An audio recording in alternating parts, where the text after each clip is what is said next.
Al oído, William. Bueno, doctor Londoño, pues entonces ahora, después de escuchar su editorial, que es bueno que la gente lo piense, lo analice, porque lo que usted dijo ahora es la radiografía de lo que está ocurriéndole y lo peor que se va a venir. El país no aguanta porque usted llega con su carrito a Carulla o a Pomona o a lo que sea, y ahí se tiene que devolver con la mitad porque le van a decir, oiga, es que vale tanto, no, yo no traje tanta plata, de ese tamaño es la cosa. Y a comer papas y arroz y yuca. Que también están grabados. Que también están grabados. Con el 18%. No, es que todo sube, todo. Bueno, eso es casi que reducir el salario. Al que se gana un salario mínimo se lo reducen en el 18%. No solamente al que se gana el mínimo, doctor Londoño, a todo el mundo. No, a todo el mundo, pero el que recibe un salario mínimo, insisto, en Colombia no vive, sobrevive. Y el de 2 y el de 3 también.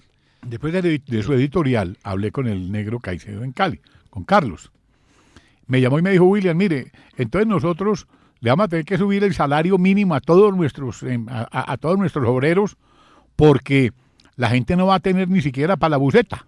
No tiene con qué. Bueno, la buseta es el auxilio de transporte, pero es que no tiene con qué. Es que la gente a duras penas hace mercado y por eso hacen el mercado a diario, lo que les cuesta mucho más.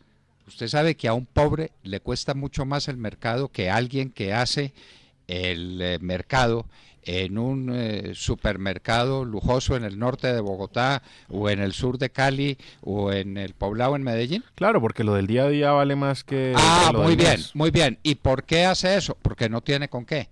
A ese le graban el 18%. Por Dios. Eso. Bueno, ahí está el doctor Jorge Humberto Botero, pues que no es prácticamente, no es realmente un patricio de la lealtad. Hablando, sí. Ay, usted esos cagridulces. Bueno, hablando de que él se opone al IVA, como se oponen al IVA muchos gremios.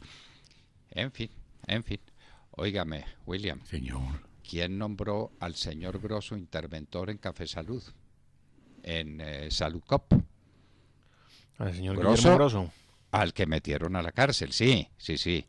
Bueno, ¿qué responsabilidad de quién? Del partido de la U, del Partido Liberal y de Cambio Radical. ¿Sabe cuánto vale el fraudecito? 125 mil millones de pesos. Si no es que ya pasó por ahí, porque yo he oído cifras que superan esa que usted acaba de dar, doctor Londoño. Tema muy grosso. Muy bien, y esos son los aliados del gobierno. Los que nombran al señor Grosso y se hacen los de la oreja mocha cuando aparecen cosas de estas. Sí, no. Y Cambio Radical, a propósito, problemas ahí con Vargas. Sí, bueno, Cambio Radical, ¿no? Es que a Vargas no le ponen cuidado, doctor. Y dicen que la junta directiva de Reficar se va para la cárcel. Está muy complicado el tema, doctor Londoño, de Reficar. Muy bien, pero los de la junta de Ecopetrol intactos, ¿no? Intactos. ¿Y por qué no los tocan? Averigüe. Ay, Dios. Averigüe. No. Y es que Ecopetrol era el dueño del proyecto. Y resulta que al dueño del proyecto se le robaron billones de pesos y no se dio cuenta. ¿Cómo le parece? Sí, y se adelantó la audiencia de la primera audiencia, ¿no? Para estas personas de Reficar. Y pues no se decretó medida de aseguramiento, se negó, se había solicitado y se negó la solicitud de medida de aseguramiento. El expresidente de Ecopetrol, claro, que enfrentará el juicio en libertad. Javier Genaro Gutiérrez Pemberti y Diana Constanza Calixto Hernández, de la Junta Directiva de Reficar. Pues el juez considera que no presentan un peligro para la sociedad ni para el proceso y pues evidentemente no les dieron medida intramural. Ellos tienen que responder ahora por los delitos de administración desleal agravada y obtención de documento público falso. Y vuelvo a preguntar, ¿y los de la Junta de Ecopetrol? Porque entonces ahora Ecopetrol se viene todo contra el doctor Gutiérrez Pemberti, que seguramente nunca le contó a los de la Junta donde estaba el ministro Cárdenas, donde estaba el ministro, la ministra de Minas, donde estaba el doctor Fabio Echeverry Correa, nunca les contó el desastre de Reficar, se guardó el tema. Y los de la Junta Directiva de Ecopetrol, que son muy poco curiosos, nunca le preguntaron al gerente que le dijera qué estaba pasando con Reficar, la más grande inversión que hizo Ecopetrol en toda su historia. Y estos próceres de la Junta Directiva de Ecopetrol nunca tuvieron la curiosidad de preguntar qué pasa con esa inversión, en qué va, cómo se desarrolla el contrato, cómo van los presupuestos, sino que sentaban en la Junta a hablar de qué y de quién. Pues la información en diferentes medios lo que dice es que los exfuncionarios de la Junta Directiva de Reficar le ocultaron información financiera a la Junta Directiva de Ecopetrol, claro, sobre los sobrecostos. Y entonces, ¿de dónde sacaban la plata? No, y ya precisamente uno de ellos... A ver, ¿de dónde salía la plata si no era del dueño de la obra que era Ecopetrol? Y le ocultaron los costos. Sí, que les mentían. De hecho, uno de ellos, el abogado Nicolás Isaacson Palacios, pues tiene pendiente pedirle perdón a la Junta Directiva de Ecopetrol. Esto en medio de su acuerdo con la Fiscalía, me parece. Y bueno, pues... Así que... En eso quedó el tema de ahí los dejo plof pues con estas noticias de último momento. Entonces esto se lo llevó el que lo trajo, doctor Londoño. Bueno, y ahí está el presidente Uribe buscándole alternativa al tema del impuesto de IVA a la comida. Por Dios, es que es a la comida, es al desayuno, al almuerzo y a la comida. Es que esto es hambre y esto es menor consumo. Y esto es golpear a los productores, que son los campesinos más pobres. Sí, situación además, recordemos toda esta creada por el gobierno de Juan Manuel Santos, ¿no? Que dejó desfinanciado el presupuesto y ahora pues gobierno... No sea impertinente, eso no se puede puede decir. No se el retrovisor prendido. No se puede decir, porque es que no se le olvide que Santos y sus amigos del Congreso, que son los actuales socios de este gobierno. De manera que calladito la boca. No, doctor Londoño, aquí el retrovisor no se apaga y lo cierto es eso, que la situación por la que estamos atravesando pues es heredada del gobierno Santos. ¿Toda? Y estas medidas como lo de grabar la canasta familiar, pues son medidas de emergencia que tiene que tomar este gobierno para tapar el hueco que dejó el gobierno de la administración. Pero a ver, ¿qué medidas? ¿Dónde están ¿dónde han sacado las 91 agencias? Me refiero solamente al tema del IVA. Claro, las otras medidas no las vemos. Yo no sé cuánto se demora uno en firmar un decreto para acabar con una embajada que no sirve para nada y que le cuesta mucho a la nación. Eso, sí, por ejemplo. Pero no ve que entonces habría que sacar a un embajador amigo de los que están ahora siendo mayoría en el Congreso, bueno, pues que lo y sacar a un cónsul. ¿Recuerda los cónsules que se nombraron el 6 de agosto? ¿O el 5 de agosto? Sí, ¿O en junio? ¿O faltando 3 o 4 meses? Bueno, usted pues estuvo en Barcelona. Usted sabe que a Barcelona le nombraron cónsulesa, por supuesto. Pues, faltando 4 meses. Sí, no, claro, por Dios. Pero como es de la entraña de Santos, entonces no las toque.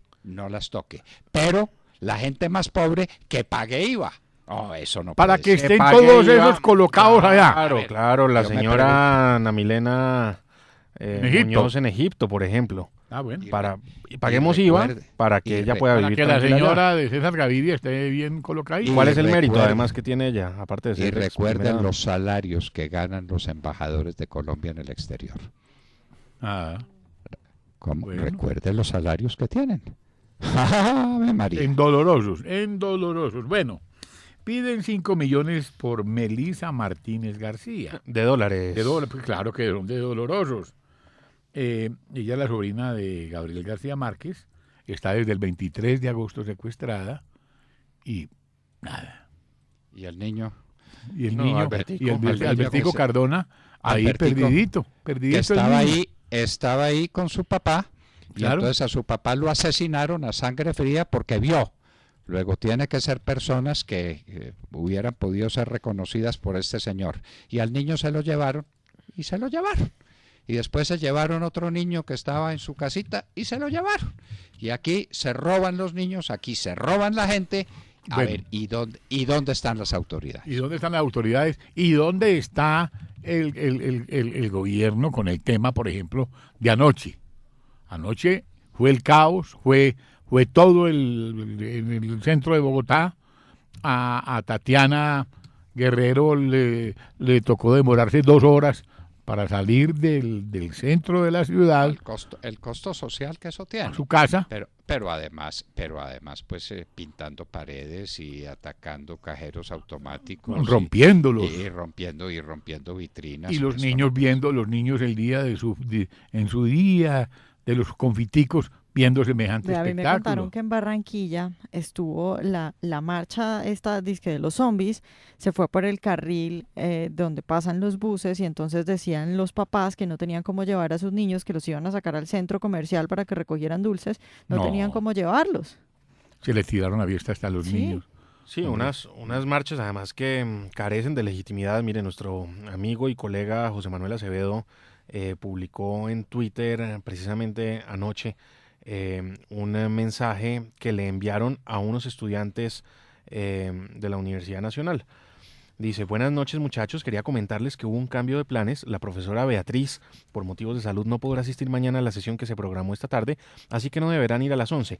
Pero ahora, como práctica número 3, la profesora pidió que por grupos vayan a la movilización de mañana con pancartas alusivas a la universidad pública. Deberán tomarse fotos en los grupos y subirlas al módulo. Este será su nota de la práctica 3. Que tengan buena noche. ¿Cómo le parece? Terrible, doctor. ¿Cómo le parece? Y a esa profesora no le va a pasar Doctor. nada, aquí no pasa No, nada. y nadie Los investiga. estudiantes marchen para que hayan más controles dentro de la universidad pública, porque dentro de la universidad pública hay un caos y nadie hace nada, y ellos no exigen y les exigen a las autoridades que hay dentro de la universidad que hagan algo. Entonces empiecen a marchar para controlar más a las universidades públicas, porque plata hay, pero lo que no hay es un control. Bueno, y termino, William, Señor. al oído contándole Señor, una buena noticia. a ver, doctor. Las obras de valorización que se pagó, nos metimos la mano al bolsillo y pagamos en el año 2007 en Bogotá. Esas obras estarán concluidas en el 2019. Ah, no, pero El qué año maravilla. entrante. Qué Ah, maravilla. no, Entonces las que cobrarán el año entrante, ¿cuándo irán a estar listas? ¿En el 2030? 40, yo creo que 40. que usted está siendo demasiado optimista. No, pero Muy, qué maravilla. Qué maravilla. Bueno, pues vamos a hablar con un concejal de Bogotá del Centro Democrático, el doctor Diego Molano, para que nos hable de este impuesto de valorización. Otro golpe a la gente en Bogotá, a los estratos 4, 5 y 6, otro golpe a la Se construcción en nos Bogotá. vino la expropiación, como usted lo ha dicho. La expropiación por cuotas. Claro. Muy bien, en un minuto estará con nosotros el concejal de Bogotá, Diego Molano, por el Centro Democrático. Y hablábamos con ustedes. Al oído. 7:43.